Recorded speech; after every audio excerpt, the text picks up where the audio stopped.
yang bisa gonta-ganti. Oke, teman-teman, untuk jalur yang punya saintis, teman-teman juga sama bisa diakses di websitenya SI pada bagian menu akademik, nanti ke jalur jurusan seperti yang disampaikan tadi sama plug ya. Terus nanti dicari jalur non reguler. Nah, di sana ada ya tadi syarat-syaratnya, panduannya. Kemudian di sini ada yang namanya jalur saintis nomor 10. Nah, biasanya jalur saintis ini adalah luarannya berupa naskah publikasi yang sudah terbit pada jurnal. Nah, jurnalnya apa saja yang bisa diakui atau publikasinya apa saja yang bisa diakui, teman-teman bisa cek di panduan. Kalau panduan terbaru yang ini, yang 09, 09 Januari update-nya ya. Nah, ini bisa dilihat yang sebelumnya. Nah, di panduan ini, saya cerita di panduan sebelumnya, sebelum yang versi 9 ini, untuk sarjana atau S1 itu hanya bisa sampai S3, Sinta 3 ya, yang bisa diakui. Nah, namun dengan adanya perbaikan dari fakultas, ada revisi, ada evaluasi, jalur untuk teman-teman S1 itu bisa menerbitkan sampai dengan Sinta 6, Sinta 1 sampai Sinta 6, kemudian proceeding atau seminar internasional yang terindeks Scopus ataupun Web of Science.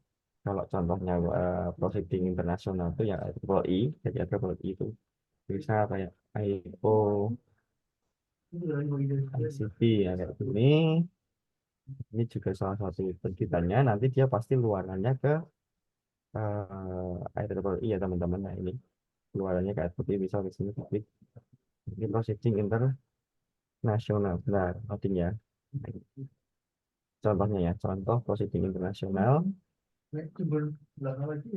Internasional, proceedingnya ini pasti kalau masuk FPI, insya Allah pasti dia terindeks di Scopus, otomatis ini bisa diajukan ke jalur non skripsi.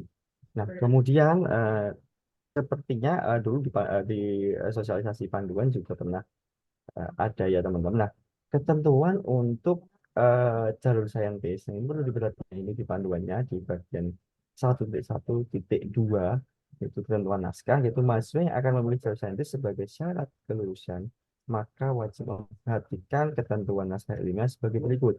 Yang pertama, naskah ilmiah yang diajukan harus memuat nama atau identitas mahasiswa atau identitas teman dengan menggunakan email @students.amikom.ac.id, nah, sebagai penulis pertama dan atau penulis korespondensi.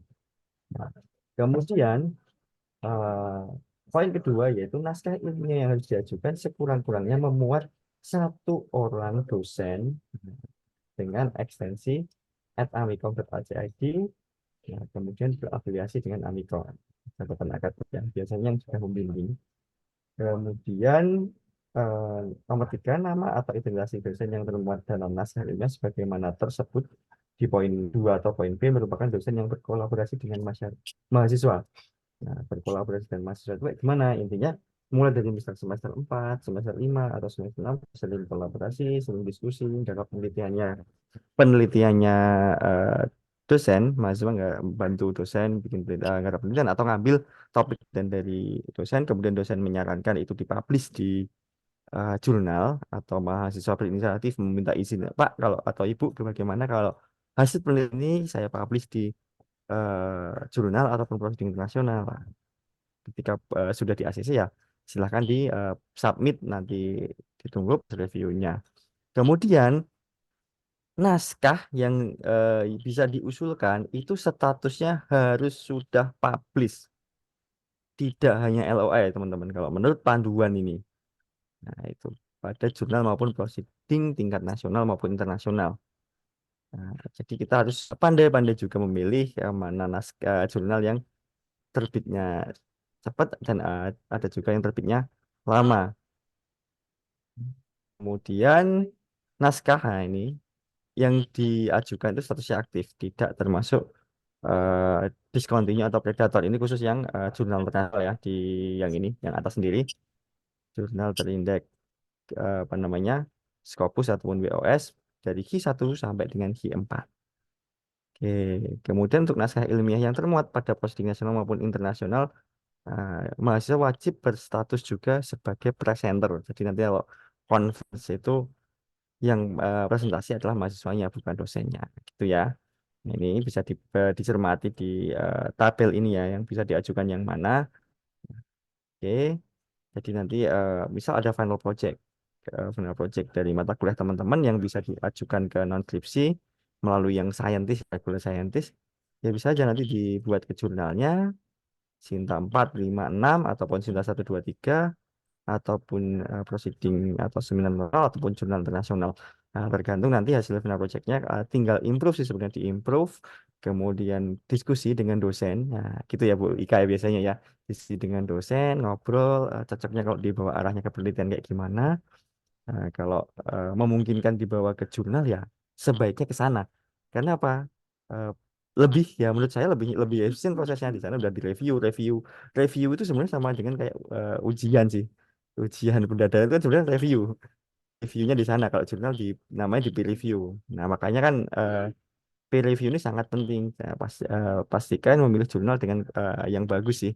Ya, menurut saya atau menurut kami itu yang Sinta itu pasti ada reviewnya. Bisa sampai reviewnya ya bisa 2 kali, bisa 3 kali. Sangat jarang review itu hanya sekali. Kayak itu. Oke, ini untuk panduannya nanti bisa dibaca dengan lebih lengkapnya ya di webnya SI. Oke, saya langsung ke template saja untuk mempersingkat waktu. Nah, ini kalau template sama seperti Bu Ika tadi. Nah, ini ada judul. Apa sih judul yang harus ditulisnya? Judulnya yang ditulis adalah judul yang ada di dalam paper atau naskah publikasi kalian. Kalau memang naskah kalian berbahasa, tulis aja di sini berbahasa Inggris, jangan dibuat bahasa Indonesia. Kenapa? Karena kondisi realnya naskah yang teman-teman terbitkan itu bahasanya pakai bahasa Inggris. Nah, itu ya. Nanti di sini misal saya contohkan naskah saya nih. Wah, naskah saya bahasa Indonesia apa Inggris nih? Wah, Inggris misalnya. Nah, ini saya tulis di sini. Oke, copy paste. Nah, ini loh. Ini kok aneh ya, karena ini belum dibuat kapital semua. Nah, harusnya kayak gini. Cuma nggak tahu kenapa ini sebentar. Nah, ini harusnya. Ini kan center posisinya. Ini apa namanya? Posisi untuk penulisan judul ya. Ini kalau ini bahasa Inggris, ya tulis aja bahasa Inggris teman-teman. Nggak usah dibuat ke dalam bahasa Indonesianya. Karena akan sangat aneh ketika di judul karyanya ini yang aslinya naskahnya bahasa Inggris teman-teman tulis bahasa apa namanya Indonesia kan harus translate lagi kan 2 kali kerja dan itu juga sangat aneh karena nanti apa dicek di bagian apa namanya bukti pendukungnya kok bahasanya bahasa Inggris nah itu kayak ini sama ya nulis nama kita misal ini kita kasih nama seperti yang pasti tadi gitu. Stianto ini saya pakai NIM ya nah ketahuan angkatan berapa. Oke, di sini. Kemudian, nah ini harusnya tidak apa namanya jadi satu halaman nih tahunnya ini. Harusnya tahun 2024 seperti yang disampaikan Bu Asih tadi sama ya. Untuk posisi peletakan di halaman judulnya. Oke, kemudian sama setelah halaman judul pasti halaman persetujuan yang disampaikan Bu Asih tadi. Pastikan tulis di sini untuk judulnya ini. Tuh. Kalau tadi disampaikan Bu Asti, judul itu eh, kalau terlalu panjang, kayak gimana tadi ya, tadi mainan spasi ya.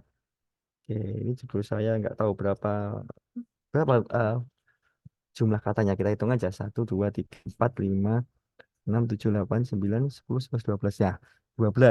12 kata ya. Memang sebenarnya kalau ukuran ilmiah, karya ilmiah atau naskah itu judul itu biasanya maksimal hanya 14 kata sih. Di jurnal manapun 14 kata.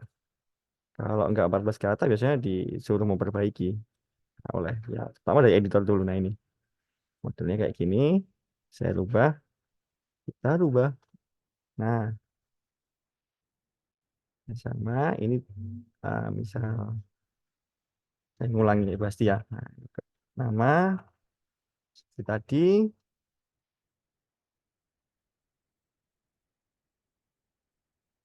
misalnya. Kemudian nama dosen pembimbing dan gelarnya beserta NIK-nya tadi bisa ditanya. Kemudian ini tanggal di ACC ujiannya. Nah, ini udah nggak merah ini. Nah, langsung misal 5 Februari 2024. Oh, hari ini Kemudian kemudian untuk apa namanya? Untuk selanjutnya itu halaman pengesahan sama ya kayak yang disampaikan Bu Asti tadi. Yang di garis bawah adalah di sini. Tanggal ujiannya kapan, tanggal lulusnya kapan. Biasanya hadiah yang sama ya. Tuh. Kemudian ini juga sama judulnya. Kalau ini saya buat kayak gini nggak cocok ya karena template-nya kayak gitu nggak sesuai ya dibuat kayak gini. Nah, kemudian pembimbingnya siapa disebutkan di sini. Kemudian ya ini diisi nama kalian dan ditandatangani dengan materai 10.000. Ini tanggal ujian disetujui daftar pendaftaran. Oke, kemudian dalam persembahan sama kayak Bu Asti tadi, pengantar juga sama. Tanggalnya ingat ya, dibaca di sini baik-baik di template-nya tanggal disetujui daftar ujian pendaftaran. Kemudian daftar isi juga sama. Kalau daftar isi untuk apa namanya naskah yang saintis ini ya sebenarnya lebih simpel daripada apa namanya jalur yang non saintis karena isinya cuma sedikit. Isinya cuma sedikit. Lihat teman-teman karena di bab satu itu hanya identitas publikasinya dan ini biasanya berupa tabel. Kemudian bab 2 itu nanti proses submissionnya mulai dari submitnya kapan, kemudian ada review, hasil reviewnya dari reviewer kayak gimana, kemudian ada LOE.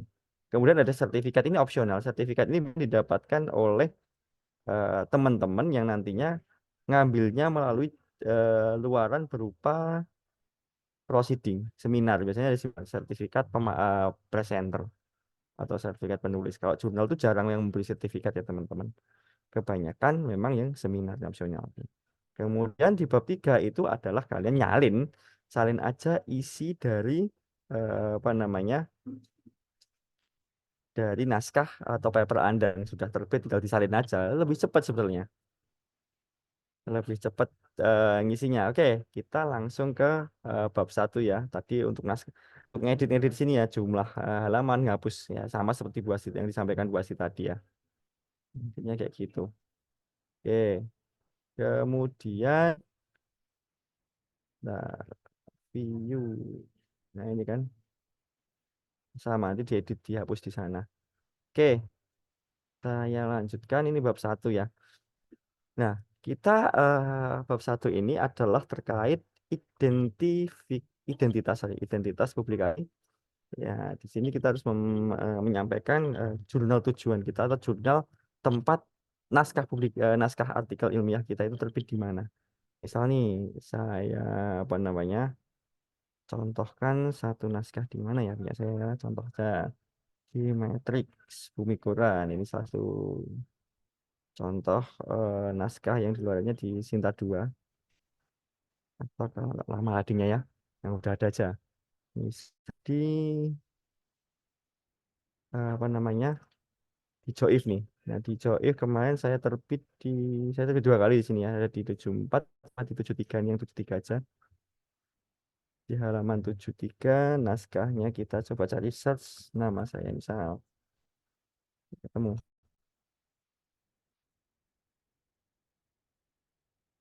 Nah,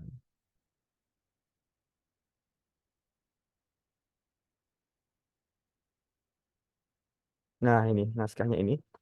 Nah, ini kan naskah yang telah terbit ya. Kalau telah terbitnya tampil di websitenya, ada PDF-nya, ada DOI-nya. Kemudian ada judulnya kayak gini, penulisnya siapa aja. Nah, ini bisa kita klik kanan seperti ini. Oke. Untuk tampilannya berubah ya Bu Asti ya di Joif ya ini ya. Saya takutnya tampilannya nggak di Joif-nya. Udah, Udah di nah, ini ya. naskah yang terbit ya. Nah, kemudian identitas publikasi itu biasanya bisa teman-teman dapatkan di halaman home-nya ya, di awal kayak gini. Nah, ini. Nah, kita bisa lihat nama jurnal tadi di bagian template, nama jurnal ya. nama jurnal atau proceeding. Kita pas di sini. If jurnal, International Journal on Informatics and apa namanya, visualisasi. Kemudian ini artikel jurnal atau proceeding. Nah, artikel jurnal atau proceeding itu adalah halaman home ini, teman-teman. Linknya atau URL-nya kalian copy paste, masukin ke dalam tabel ini. Nah, kemudian nomor terbitan. Nah, nomor terbitan itu didapatkan dari mana? Biasanya nomor terbitan itu kayak gini loh. Ada di sini di atas, ada volume nomor 4. Nah, berarti nomornya nomor 4, nomor terbitannya. Volumenya volume 7, tahunnya tahun 2023. Nah, contoh eh, satu artikel tadi punya saya misalnya, itu ada volume 7, nomor 3, tahun 2023. Nah, itu teman-teman isikan di sini. Nomor tapi berapa? 07, sorry. Nomor terbitnya 03, volumenya adalah 07, tahun terbitnya 2023.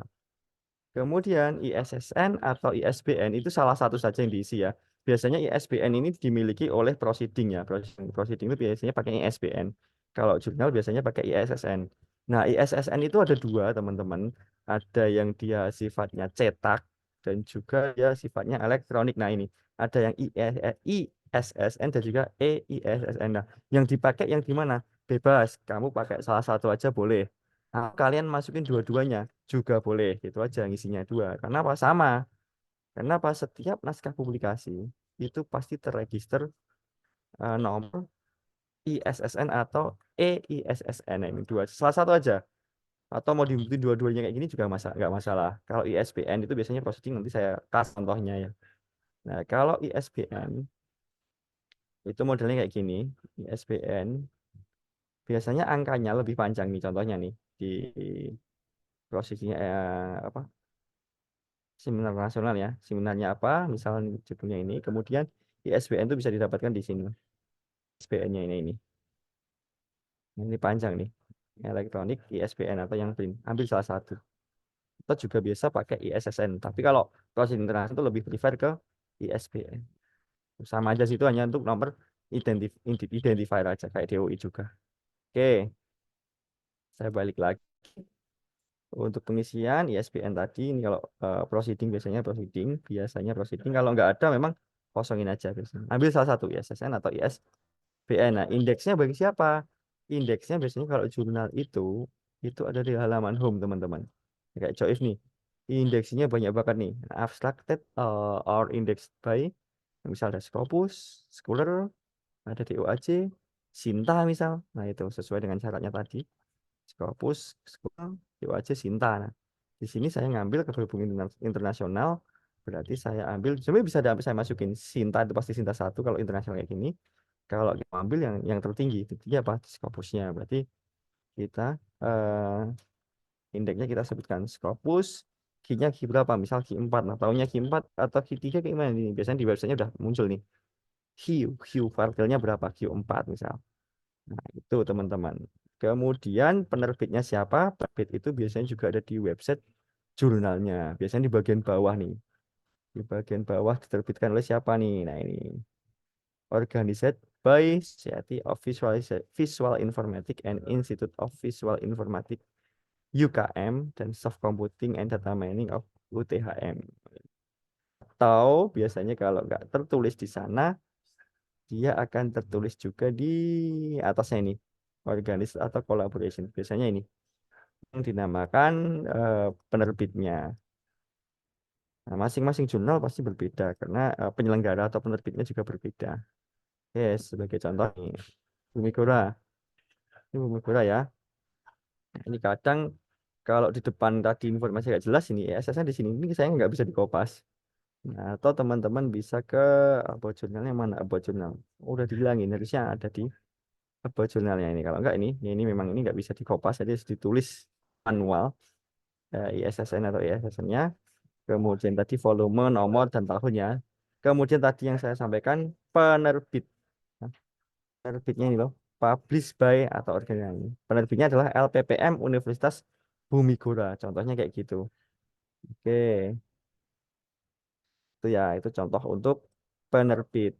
Nah, kemudian URL artikel. URL artikel itu yang mana? URL artikel itu pastikan teman-teman adalah yang dapat langsung direct ke apa namanya artikel teman-teman. Ini contohnya ya, Extreme Gradient Boost tadi saya klik kanan atau klik kiri silahkan, itu nanti URL artikelnya ini yang dinamakan URL artikel sampai muncul tulisan PDF-nya ini. Nah, ini URL artikel, teman-teman tinggal di kopas. Nah, WPS ini URL artikel supaya apa? Kalau nanti diakses, nah kayak gini langsung muncul ke artikelnya teman-teman. Nanti biarkan reviewer atau yang menilai proposal apa apa namanya non skripsi teman-teman yang reguler itu bisa cek di sini, di download PDF. Nah, itu artikel ya. Oke, sama bagi yang di apa namanya jurnal nominal tadi ya, yang Sinta. Saya coba kasih tahu yang Sinta. Saya lihat juga ini yang sama di Bumi Gora. Kemarin juga menerbitkan. Ini juga kolaborasi dengan tua ya. Contohnya ya teman-teman. Ini ada kakak tingkat kalian ini ya ini. Nah, ini kolaborasi dengan saya. Dia akhirnya ini terbit terus ngambil jalur skripsi dan lulus pada terbitnya udah November. Terus kemudian dia sidang di bulan Januari kemarin. Dan lulus Rizky Hafiz halaman artikelnya ini. Pokoknya biasanya di sini ada view. Nah, kemudian ada kode artikel ini. Itu halaman artikel. Kalau halaman home biasanya cuma sampai indeks atau sampai nama jurnalnya. Itu ya teman-teman. Bedanya antara URL jurnal atau processing ataupun URL artikel. Kalau artikel itu langsung mengarah ke artikelnya, nah, ke informasi artikel secara detail kayak sini. Kemudian kalau URL jurnal itu halaman utamanya. Kalau di contohnya yang di Matrix, di Matrix ini halaman home. Nah, ibaratnya URL jurnal itu halaman home-nya jurnal. Oke, itu ya. Ini terkait bab 1. Nah, nanti kalau ada yang pertanyaan silahkan sambil di chat aja, nggak apa-apa. Kemudian kita lanjutkan untuk bab 2, yaitu proses submit. Nah, kemudian di bab 2 ini isinya hanya ada lembar review dan lembar penerimaan atau persetujuan. Ini biasanya LOA itu adalah letter of acceptance atau lembar penerimaan ya, atau enggaknya kan di sini informasinya. Nah, biasanya review itu, nah ini adalah hasil dari review di jurnal ya teman-teman. Di jurnal teman-teman submit itu, teman-teman submitnya di mana dicek aja biasanya reviewnya itu bisa di OJS-nya. Ini namanya halaman OJS ya, Open Journal System. Nah, biasanya review itu sampai kalau ini nasional sampai 5 kali teman-teman ya, sampai 5 kali baru dinyatakan diterima nih. Prosesnya sangat panjang. Ini saya contohnya saya submit tahun sorry bukan tahun sih. Saya submit tahun 2022 bulan Agustus. Nah, kemudian ada feedback. Nah, feedback lagi seminggu setelahnya, kemudian September itu ada feedback lagi, kemudian Oktober ada, November sampai dengan Januari. Nah, pada saat itu memang pada bulan Januari ini, 6 bulan ini, saya baru terima, kemudian memang harusnya bisa terbit di bulan Maret, tapi saya request terbitnya di September sekalian aja. Nah, itu. Karena ditawarin kalau memang ya beberapa ini informasi ada beberapa jurnal yang yaitu ada kata-kata fast track dan reguler. Kalau fast track itu biasanya terbitnya bisa langsung cepat. Cepat itu artinya tetap ada proses review. Cuma kan bisa langsung di edisi selanjutnya. Kalau antriannya nggak banyak ya. Itu biasanya bayarnya lebih mahal. Cuma kalau mau reguler itu pun yo cepet juga. Nah, tergantung nanti pemilihan jurnal sih. Jurnal di Sinta itu banyak banget teman-teman. Pastikan nanti cari yang jumlah terbitannya itu banyak ya. Setahun itu misal 4 kali, 6 kali kayak gitu, 3 kali. Kalau 2 kali itu pasti lama karena harus nunggu ya tiap 6 bulan. Nah, itu ya sedikit informasi ini biasanya reviewnya ini atau teman-teman bisa cek di email. Email ini contohnya ini ada decision editor. Nah, ini contoh punya mahasiswa saya juga yang kolaborasi. Lihat ya, biasanya di email ada editor decision ini. Nah, ini kan ada revision require. Nah, ini baru pertama ya, baru review pertama. Nah, ini biasanya kalau pertama itu adalah dari editor ya, entah template, entah tulisan biasanya ya. Ini. Kemudian review kedua, selanjutnya review kedua. Nah, berhubung dia naskahnya bagus, review keduanya sedikit, itu bisa ke accept atau minor revisi. Ya masih ada revisi, paling terkait justifikasi kenapa metode itu dipakai. Nah, kayak gitu. Biasanya teman-teman bisa nanti bisa melampirkan bukti-bukti yang di email ini proses revisi reviewnya ya. Sorry. Bentar. Atau kalau enggak teman-teman bisa cek di naskah di OJS-nya ini loh. Ini yang diupload oleh pihak jurnal ya. Ini saya coba cek. Tuh misal di sini ada komen harusnya. Saya sampai lupa berhubung udah lama munculin komen mana ya? Kok nggak ada komennya. Aneh ini. Yang mana ya sebentar. Biasanya kalau nggak apa namanya di email itu di naskah sini biasanya mereka coret-coret ya. Dikasih highlight, dikasih komentar misal. Ini apa? What is misal kayak gitu loh bahasa Inggris ya. What is the apa ya? Justifikasi. Nah, misal justification of this del. Misal kayak gitu. Contohnya kayak gitu biasanya munculnya komen di sini. Ada yang dia via komen yang di naskahnya, ada juga yang dia bisa melalui sorry yes, banyak banget soalnya. Ada juga yang melalui email, email tadi ya kayak yang di sini. Di bagian email, ini berhubung saya itu review juga nah email kayak gini nih misal. For author misal give more detail tentang gambar itu didapat di mana di Jawa Timur, Jawa Tengah atau di mana. Kemudian jelaskan the benefit of the research, kemudian spesial untuk petani, kemudian include eh, satu gambar contoh yang tanaman itu kena penyakit. Ini judulnya klasifikasi eh, tanaman penyakit. Contoh kayak gini.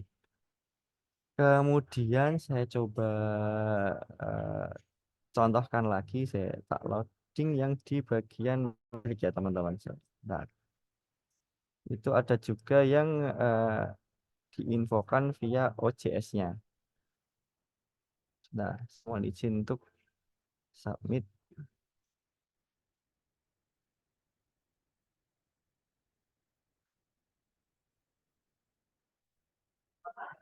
email OJS kadang di naskahnya.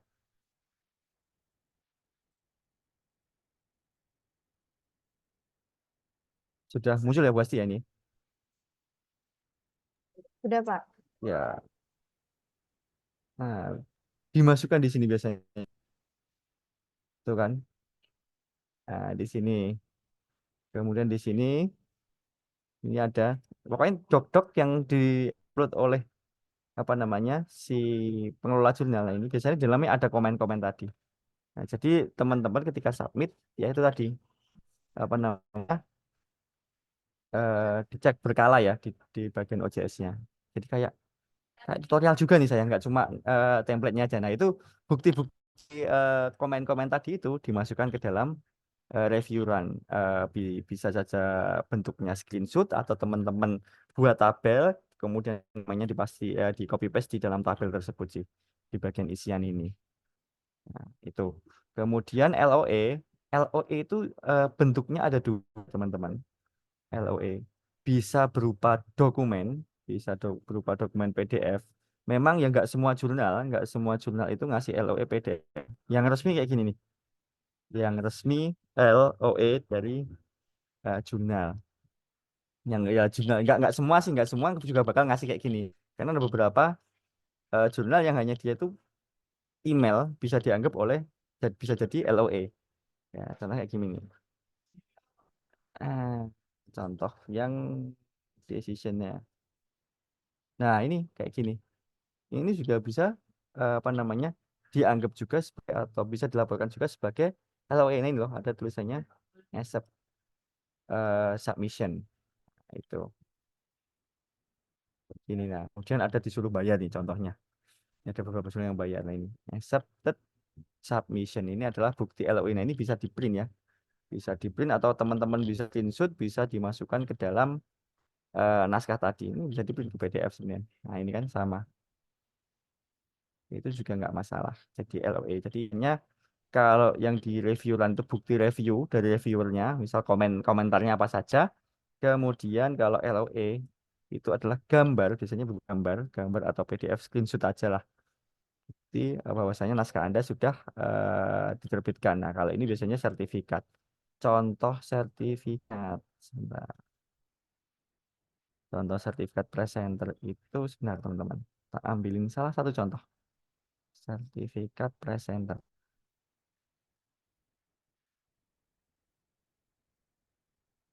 Biasanya sertifikat presenter juga sudah disediakan pengelola ya. Pengelola di dalam suatu seminar atau suatu penyelenggara proceeding.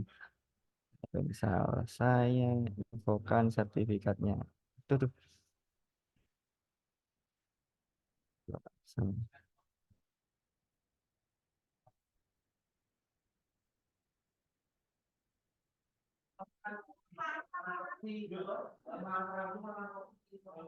Sebentar, mohon sebentar. Sertifikat presenter misal.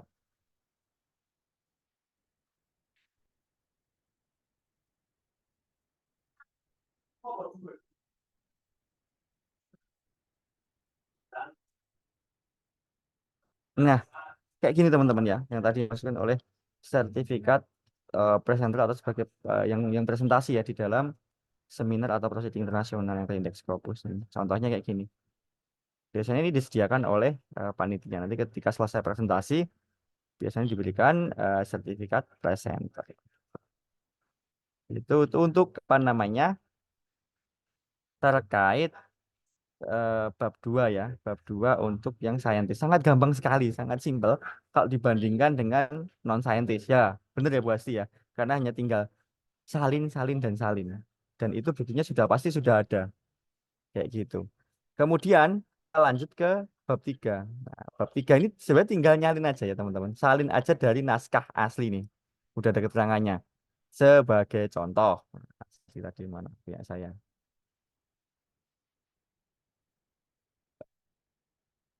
Nah, sebagai contoh kayak gini ya udah mulai dari intisari. Intisari itu apa? Udah salin aja. Nah, ini copy paste. Nah, kalau dengan saya itu adalah kondisi apa adanya. Ketika naskah bahasa Inggris ya bahasa Inggris saja nggak usah diubah-ubah. Ini sorry ini. Tapi ini harus dirapikan ya, karena ini dari PDF makanya hancur kadang. Ini hilang terus pokoknya ini. Nah, ini hasil PDF yang dikompil ya ke apa namanya? Express version. PDF Express version itu standarnya publikasi ilmiah. Itu kadang kalau di copy paste hancur kayak gini. Jadi harus teman-teman rapikan.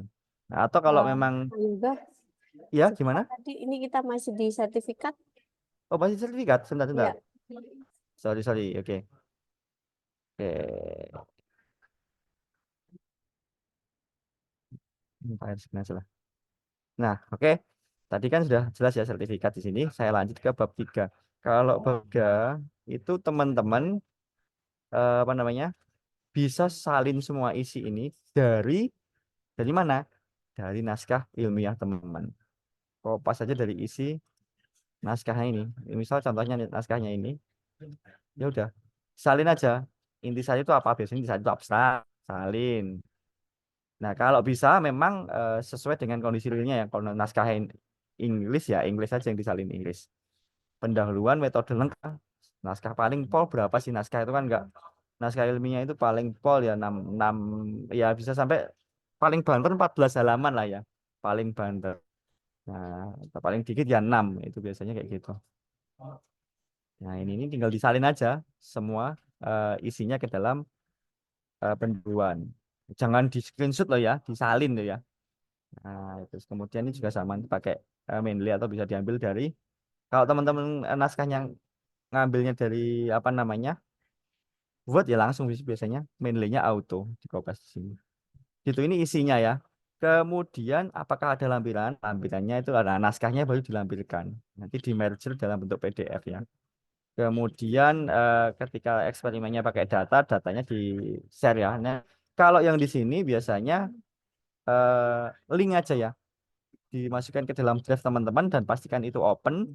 Itu linknya di sini bisa diakses kayak gitu. Kemudian saran lain itu dari pembimbing aja. Nah, itu sih lebih lebih simpel sebetulnya daripada eh, pelaporan yang lain karena ini naskahnya udah ada, udah terbit, tinggal disalin dan dilengkapi kebutuhan yang ada di dalam template-nya.